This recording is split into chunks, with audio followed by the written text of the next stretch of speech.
코로나 이후에 명목상 그리스도인들이 늘어나고 있다고 그래요. 우리 교회로만 하면 교회 잘 나오다가 교회 잘 안 나오고 한 달에 한 번, 뭐 1년에 한 번 나오는 분들이에요. 어떤 분들은 목사님 그런 분들 교족부에서 싹 지워버리세요. 뭐 그렇게 오래 둡니까? 그런 분도 있어요. 근데 목사님 지울 수가 없는 거예요. 왜? 언제 다시 나올지 모르기 때문에. 이 지울 수 없는 거예요. 명목상 그리스도인이란 말은 교회에 호적을 두고 있는 거죠. 세상으로는 당신 종교가 뭡니까 하면 기독교 적는 사람, 정말 믿음이 있고 구원받은 확신을 가지고 적는 사람도 있지만 그냥 뭐 적을 거 없으니까 그냥 기독교라고 적는 거예요. 불교라고 쓰기도 그렇고 무종교라고 쓰고 그러니까 그냥 기독교 이렇게 적는 사람, 명목상 그리스도인이라 그렇게 볼 수가 있습니다.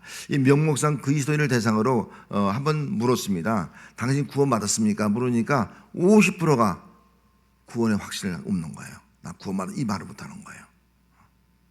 뭘 의미하고 있습니까? 오늘 많은 성도들이 점점 이 구원의 확신이 없어지고 또 믿음이 흔들리고 있는 것을 알 수가 있어요. 내 구원받았다는 믿음, 지금 죽어도 천국 갈 수 있다는 믿음, 이 믿음이 흔들리고 있는 것을 우리가 발견해 볼 수가 있습니다. 이런 믿음이 흔들리는 이유는 크게 두 가지입니다. 하나는 외적인 것과 내적인 요인이 있습니다. 외적인 요인은 코로나 같은 그런 환경 요인이죠.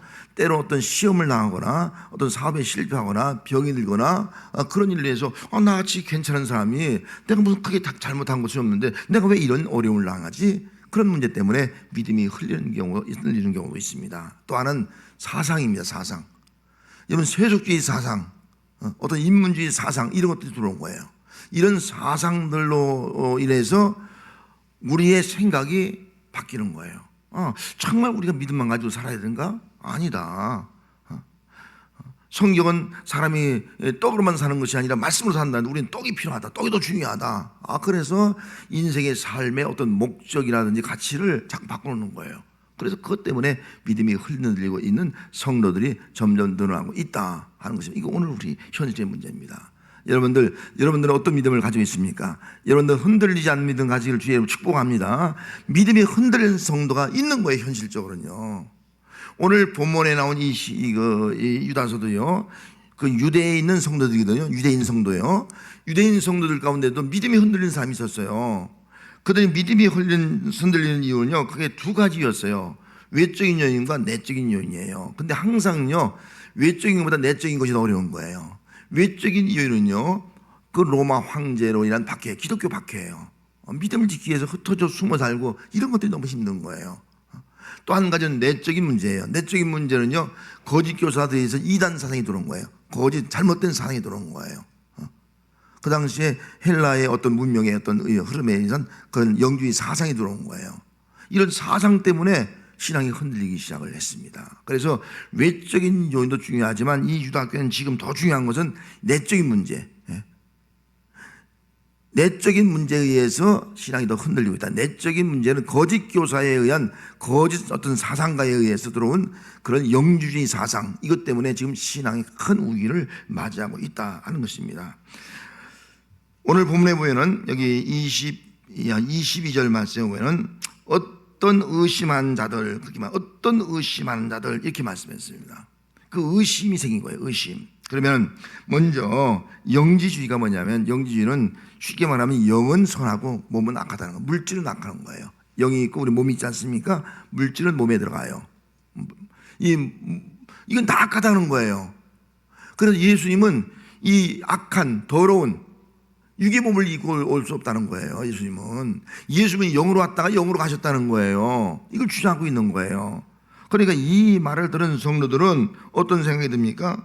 그들 마음속에 예수님이 정말 육체로 오지 않았는가? 그럼 예수님이 십자가에 고난당하지 않았는가? 예수님의 십자가의 고난도 무슨 의미가 있는가? 예수님이 십자가에 죽으심이 무슨 의미가 있는가? 영으로 왔다면 영으로 가셨으면 고통 하나도 안 당했는데 무슨 십자가에 찔리고 피 흘리고 이게 말이 되지 않느냐?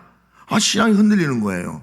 여러분, 예수님은 우리와 똑같은 혈관을 입고 이 땅에 오신 줄로 믿습니다. 완전한 인간 오신 거예요. 우리가 당하는 고통을 똑같이 당하는 거라고요. 근데 이 신앙이 흔들리는 거예요. 영으로 왔다.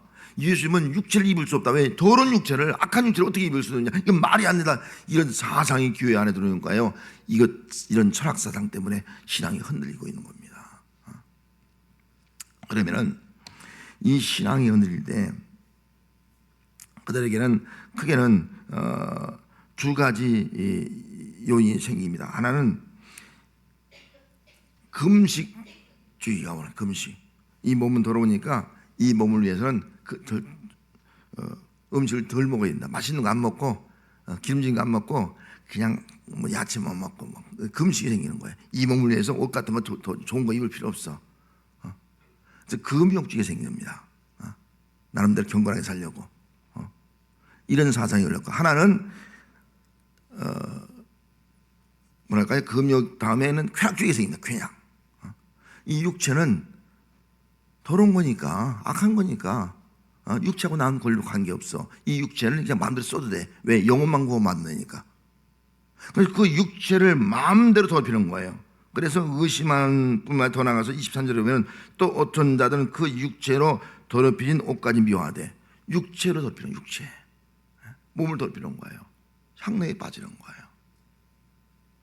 부부간에도 뭐 우리 영혼만 사랑하면 되지 뭐 육체야 뭐 당신 아내 두고 남편 바람피고 여자도 막 가서 육적으로 빠지고, 왜? 영혼기 우리 영혼만 하나면 돼. 육체가 무슨 상관이 있어? 이런 사고에 빠지는 거예요. 그래, 육체의 탐욕과 육체의 향을 누르면서 방종하는 생활을 하게 되니 여러분 이게 어떻게 되겠습니까? 이게 심각한 위기 아니겠습니까? 이런 사상들이 오늘날도요, 이거 지금 동성애가 합법되고 있지 않습니까? 육체에 상관없다는 거예요. 막 더럽혀도 가정이 무슨 관계 있냐는 거예요. 이런 육체를 더럽히는 육체의 방임에 빠이는 이런 사상들이 교회 안에 깊숙이 그 당시에 들어왔고 지금도 들어오고 있는 거예요.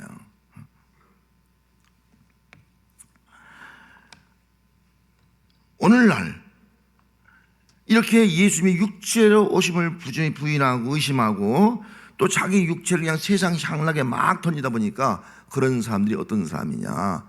불에 던질 사람이다. 오늘 성경에 기록, 불에 던질 사람들. 여러분, 하나님의 마음이 어떤 마음이에요? 하나님의 마음은 이런 자들에게 분명하게 말씀하고 하나님의 긍휼과 약속을 말씀해 주는 거예요. 하나님의 약속이 뭐냐? 하나님의 약속은 너희들 이렇게 흔들리고 있지만 하나님은 약속이 줬다. 너희들을 구원해서 하나님의 영광 앞에 서게 하는 것이 구원의 완성이다. 이게 하나님의 약속인 것을 지금 알려주고 있는 거예요. 멸망당할 너희들을 하나님의 긍휼하심을 따라서 그 영광에 이르를 것이다. 그래서 하나님의 약속이 무엇이냐? 그 약속을 24절 말씀에 이렇게 기록하고 있어요. 능히 너희를 보호하사 거침이 없게 하시고 너희로 그 영광 앞에 흠이 없이 기쁨으로 서게 하실 이 하나님의 어떤 분인가를 보여주고 있는 거예요. 하나님은 너희들을 보호해 주겠다는 거예요. 지금 막 신앙이 흔들리고 있어. 막 더러운 곳에서 나 자신이 더럽혀졌어. 어쩌면 불에 던질, 불과 심판 던질 수밖에 없는 그런 믿음이 없는 사람이 되고 많았어요. 하지만 분명히 너희를 기록하라는 거예요. 하나님은 이런 너희들을 향해서 장차 하나님 앞에 영광과 흠이 없는 그런 기쁨으로 서게 할 것이다. 이 약속을 믿고 붙잡아라. 이 약속을 붙잡아라. 영광의 솔자다.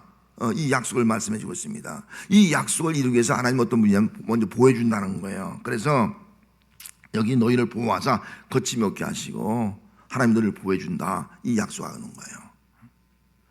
하나님은 마치 엄마가 태아를 보호하듯이 말이죠. 너희들이 혹 이렇게 아프고 영적으로 병이 들고 더러운 가운데 있다 할지라도 하나님은 변함없이 너희들을 보호해줄 것이다. 이게 하나님의 사랑이라는 거예요. 왜?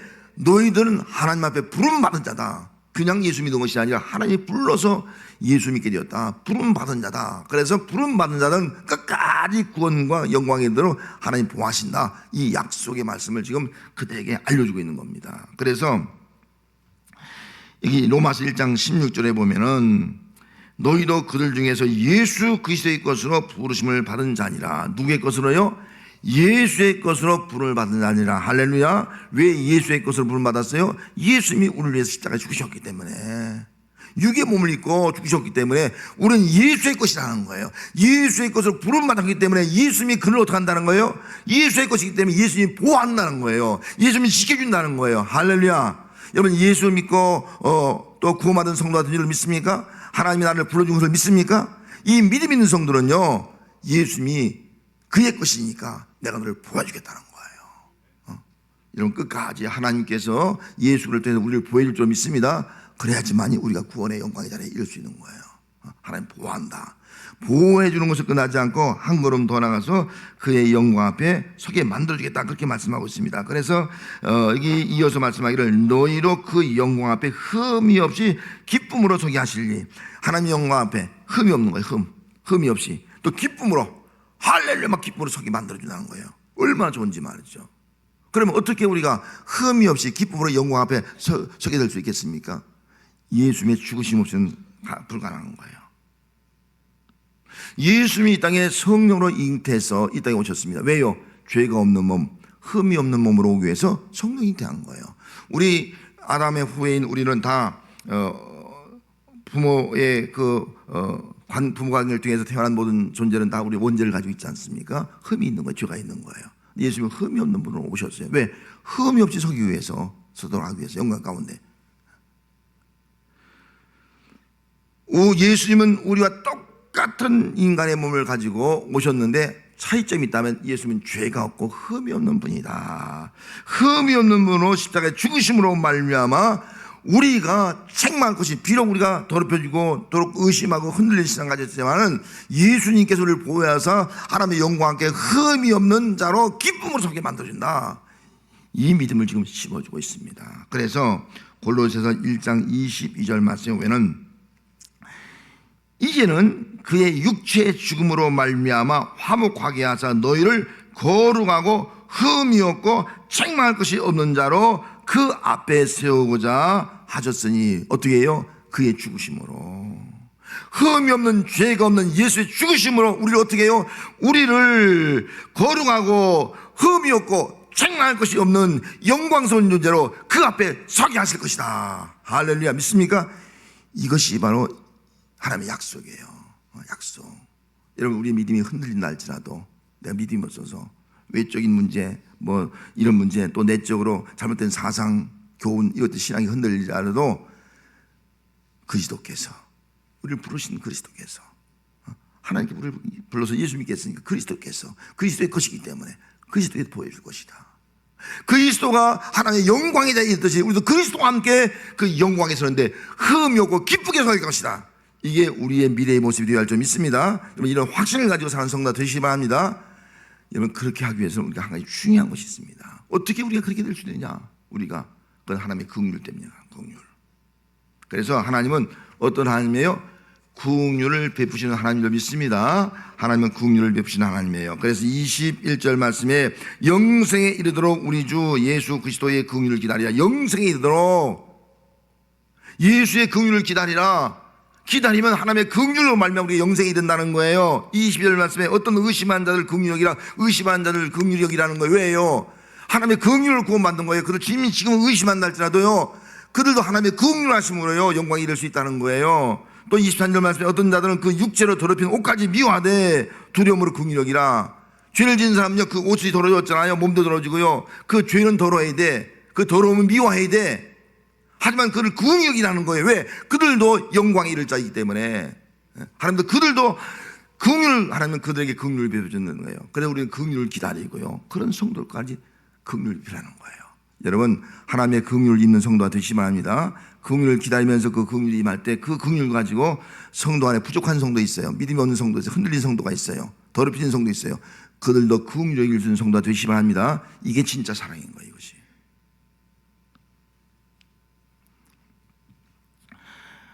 왜 영생에 이르려면 하나님의 긍휼을 기다려야 됩니까? 인간의 능력은 우리는 구원받을 수도 없고, 인간의 능력은 하나님의 영광 앞에 설 수 없는 거예요. 우리 인간 자체는요, 하나님의 영광에 이르지 못하더니 하나님의 영광에 이를 수 없는 존재라고요. 그래서 하나님이 긍휼을 베풀어 준 거예요. 그 긍휼이 바로 예수 그리스도가 아니겠습니까? 하나님은 하나님의 말씀에 불순종하는, 또 죄를 범한 인간들을 불쌍히 여겨주십니다. 긍휼히 계신다는 거예요. 하나님은 십자가에 죽으신 예수를 통해서 의심하고 믿지 않는 성도들까지도 불쌍히 여겨주십니다. 하나님은 육체의 욕망을 추구하면서 자기 몸을 더럽힌 사람까지도 불쌍히 여겨주십니다. 하나님은 심판과 멸망의 불 가운데 던져질 수밖에 없는 사람임에도 불구하고 불쌍히 여기는 거예요. 이게 하나님의 긍휼입니다. 하나님의 긍휼. 에베소 2장 4절 5절 말씀에 긍휼이 풍성하신 하나님이 우리를 사랑하신 그 큰 사랑을 인하여 허물로 죽은 우리를 그리스도와 함께 살리셨고 너희는 은혜로 구원을 받은 것이라. 긍휼이 풍성하신 하나님, 그 큰 사랑, 그 큰 사랑이 예수님의 죽음 아니겠어요? 예수님의 죽음을, 허물로 죽은 우리를 예수의 죽음으로 말미암아 우리를 살렸다, 우리를 구원했다, 우리를 구원해서 우리를 보호하시고 우리로 하여금 하나님의 영광 앞에 흠이 없이 기쁨으로 서게 주신다. 이게 하나님의 긍휼이에요. 할렐루야. 여러분, 하나님의 긍휼을 믿는 성도가 되시기를 바랍니다. 하나님의 긍휼로 구원받은 성도가 될 줄 믿습니다. 하나님의 긍휼로 예수님이 십자가의 피로 죽으신 줄 믿습니다. 하나님의 긍휼로 하나님은 끝까지 우리를 보호하시고 인도하여 주셔서 하나님의 영광의 자리에 이르게 될 줄로 믿습니다. 이게 하나님의 긍휼이에요. 그런데 이 긍휼을 믿는 성도는, 이 긍휼을 믿는다고 하면 하나님의 긍휼로 우리가 구원받고 하나님의 영광 앞에 흠이 없이 기쁨으로 서게 되는 걸 믿는다면은, 여기 믿으시기 바랍니다. 할렐루야. 할렐루야. 믿습니까? 이거 믿어야 됩니다. 이거 못 믿으면 큰일 납니다. 이거 못 믿으면 진짜 명목상 그리스도인 이거 맙니다. 하나님의 긍휼은 뭐예요? 예수님을 통해서 우리를 구원하시고 우리를 보호하시고 어때요? 하나님의 영광 앞에 흠이 없고 기쁨으로 서게 할 줄 믿습니다. 이건 우리 믿음인 거예요. 이 믿음 가지고 살아야 돼요. 이건 하나님의 긍휼이에요. 하나님, 내가 하는 것이 아니에요. 이걸 믿다면은 이제는 의심을 버려야 돼요. 의심을 다 버리는 거예요. 누가 무슨 말해도 의심을 버려야 돼요. 그래서 20절 어떤 의심한 자들, 긍휼력이라 그렇게 말씀하고 있지 않습니까? 의심을 우리는 버려야 돼요. 이단들이 와서 별의별 말 얘기하고 또 내가 어떤 시험을 당해도요, 우리 주님은 나를 위해서 십자가에 주신 분, 나를 보호하시는 분, 나를 영광 가운데 이르게 하신 분, 할렐루야. 의심하지 않는 성도가 되시면 의심은 아예 버리세요. 사실 의심이라는 것은요, 당연한 거예요. 의심이 있어야지만 의심을 통해서 믿어지는 거거든요. 과정이에요. 하지만 그 과정을 통과해서 우리 온전한 믿음으로 갈 때는 의심은 완전히 버려야 된다. 마태복음 28장 17절 말씀에 가서 보면은 예수를 배웠고 경배한 아직도 의심한 자도 있더라. 예수님이 죽으시다 부활했거든요.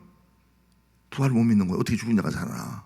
제자들도 못 믿는 거예요. 예수님이 나타나서 보여줬어요. 어떤 사람 믿어요. 어떤 사람 믿고 경배했어요. 아, 예수님 정말 예수님 부활했습니다. 경배했어요. 근데 의심하는 자가 있어요. 도망갔던 사람들. 나는 죽어도 못 믿어. 내가 만져봐야 돼. 상처. 그 육체 만져봐야 예수님의 육체 오심을 믿을 수 있지. 나는 내 손으로 만지지 않으면 예수님이 육체로 오셨다, 육체로 부활했다는 걸 난 못 믿어. 의심하는 자도 있다는 거예요. 여러분, 오늘날도 자칫 잘못하면요, 교회 와서 하나님께 경배하잖아요. 지금 예배하고 있잖아요. 예배하면서도 의심하는 자가 있을 수 있다는 거예요. 여러분, 예배하면서 이런 의심은 어떻게 보면 영적으로 사단이 주는 거예요. 이런 의심을 다 떨쳐버리는 성도가 되시기를 주님으로 축복합니다.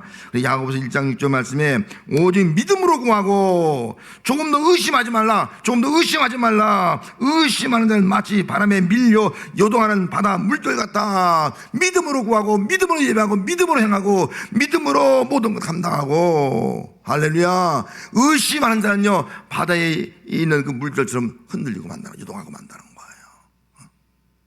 막 내 마음이 요동하고 마는 거예요.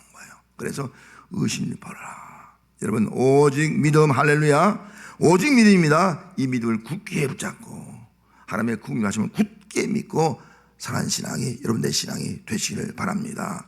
믿음이 흔들릴 때가 있어요. 그래서 믿음이 흔들릴 때라는 책이 있어요. 스콧 허드라는 사람이 지은 책이거든요. 이 책에 이런 글이 있어요. 신앙생활은 여행이다. 목적지를 잘 모를 수도 있고 앞길이 잘 안 보일 수도 있다. 어디로 갈지 알려주는 지도나 나침반도 없을 수 있다. 의심이 생기고 의미 없는 여행이 아닌가 하는 두려움이 엄습할 수도 있다. 이런 생각이 든다면 우리가 처음이 아니라는 걸 떠올리자. 숨을 한번 크게 쉬고 나서 계속 나가자. 목적지를 향해 맞게 나가고 있는지 의심이 생길 수도 있다. 그렇더라도 버스에서 내리지 말자. 그렇게 말했어요. 이 말의 의미가 뭡니까? 여러분들은 이미 예수 믿고요, 천국행 버스를 탄 성도가 된 줄 믿습니다. 가지 의해서 이게 진짜 천국에 가는 건가, 이게 목적지에 가는 건가, 막 다른 사람 말들은 의심이 돼요. 의심이 되면 버스에서 내리고 싶은 마음이 있어요. 의심이 들면. 여러분, 아무리 의심이 들더라도 버스에서 내리지 않는 성도가 되시기 바랍니다. 내리지만 하면 천국까지 가게 될 줄 믿습니다. 할렐루야. 이게 우리의 신앙이에요. 어떤 일도 천국의 버스에 내리면 안 돼요. 아무리 의심이 생겨도요. 내리면 안 돼. 내리는 순간 버스는 지나고 놓치는 거 하는 거예요. 이게 우리가 가질 믿음이라는 겁니다. 그러면서 버스에 내리지 말고 우린 기도해야 돼요. 성령님 맡깁니다. 인도해 주세요. 그래서 성령으로 기도하라는 거예요. 20절 말씀에 사랑하는 자들아 너희는 너의 거룩한 믿음 위에 자신을 세우며 성령으로 기도하라. 성령으로 기도하라. 그렇게 말씀했거든요.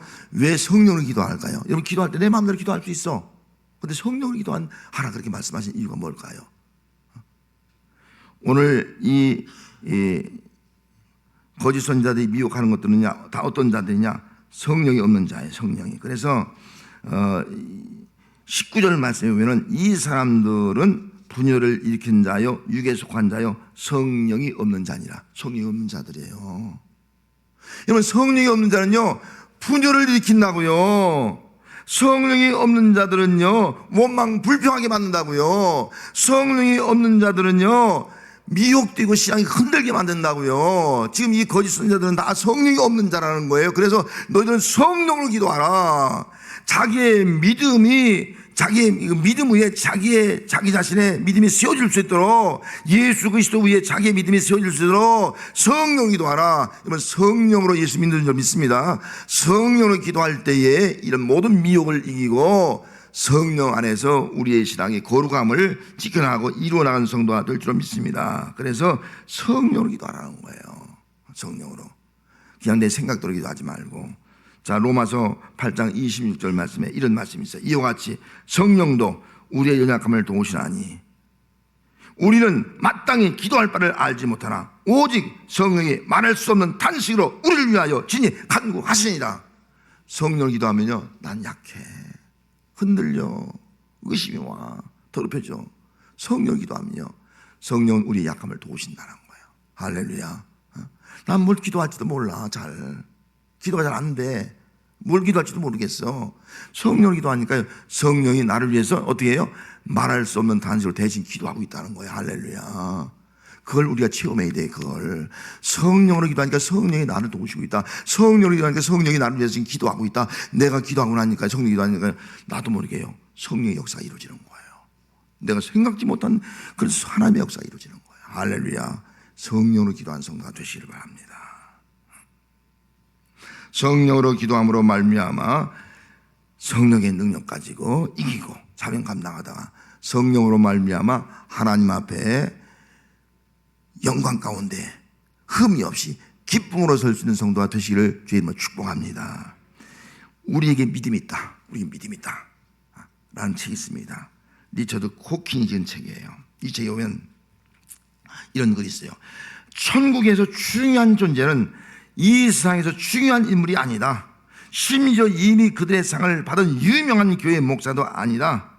교회 그리스도를 위해서 희생하며 살았고 복음을 위해 마음을 견뎌낸 평범한 이들이 더 중요하다. 그들은 믿음으로 산 사람들이다. 여러분, 천국에서 중요한 사람이 누구예요? 유명한 사람이 아니에요. 큰 교회 목사님이 아니에요. 누구라고요? 믿음으로 산 사람들. 믿음으로 산 사람들. 우리는 이 시간 선언해야 됩니다. 우리에게는 믿음이 있다. 나에게는 믿음이 있다. 하나님의 긍휼을 믿는 믿음이 있다. 예수님이 나를 보호하시고 예수의 피를 통해 우리 구원받고 하나님의 영광의 앞에 흠이 없이 기쁨으로 살 수 있는 믿음이 있다. 이게 우리의 고백이고 우리 믿음이에요. 믿음을 선언해야 돼. 나에게 이 믿음이 있다. 이런 이 믿음을 가지고 살아갈 때 승리하게 될 줄 믿습니다. 거짓 것들 다 무지게 될 줄 믿습니다. 하나님 끝까지 보호하고 하나님의 영광 앞에 흠이 없이 기쁨으로 서는 성도가 될 줄로 믿습니다.